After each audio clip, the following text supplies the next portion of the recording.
অন্নপূর্ণা যোজনা নিয়ে বড় বার্তা মুখ্যমন্ত্রীর। অন্নপূর্ণা যোজনা ঘিরে রাজ্য জুড়ে আগ্রহ তুঙ্গে। ভেরিফিকেশন প্রক্রিয়া শেষ হওয়ার পরই লক্ষ লক্ষ উপভোক্তা কবে টাকা পাবে সেদিকে এখন নজর সকলের।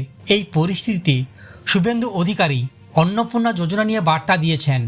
অন্নপূর্ণা যোজনা টাকা ঢুকছে, গেল রফ তোলার দরকার নেই, সবাই পাবেন।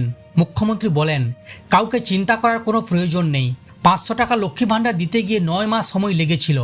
বাকি যারা যোগ্য তারা পাবেন, অযোগ্য থাকলে বেরিয়ে যাবেন। ভেরিফিকেশন 30 আগস্ট পর্যন্ত চলবে। প্রত্যেকটা বিধানসভায় গড়ে 35 থেকে 40 হাজার মহিলা পেয়েছেন।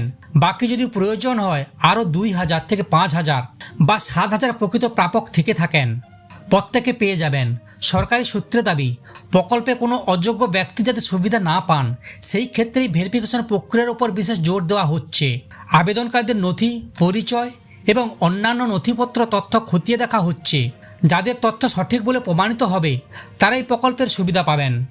একজনও প্রকৃত দিদি বোন অন্নপূর্ণা যোজনা থেকে বঞ্চিত হবেন না, এভাবেই আশ্বাস দিলেন মুখ্যমন্ত্রী শুভেন্দু অধিকারী।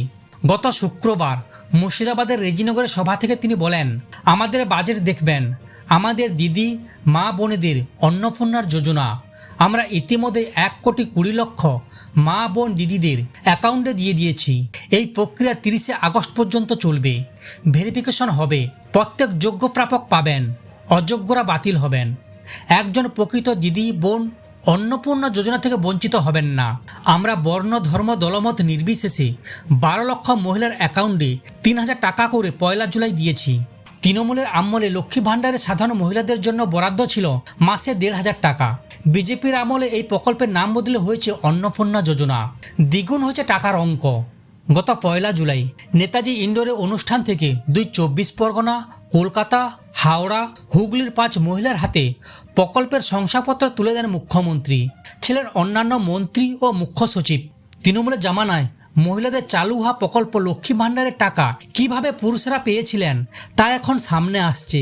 সেই বিষয়টা নিয়েও সুর চড়িয়েছেন মুখ্যমন্ত্রী শুভেন্দু অধিকারী। তিনি বলেন, আপনিই বলুন, আগের সরকার মহিলাদের জন্য চালু হওয়া এই প্রকল্পের টাকা মহিলাদের অ্যাকাউন্টে যাওয়া উচিত ছিল, কিন্তু অনেক পুরুষ পেয়েছে, তাই এই ঝাড়াই বাছাইয়ের প্রয়োজন ছিল।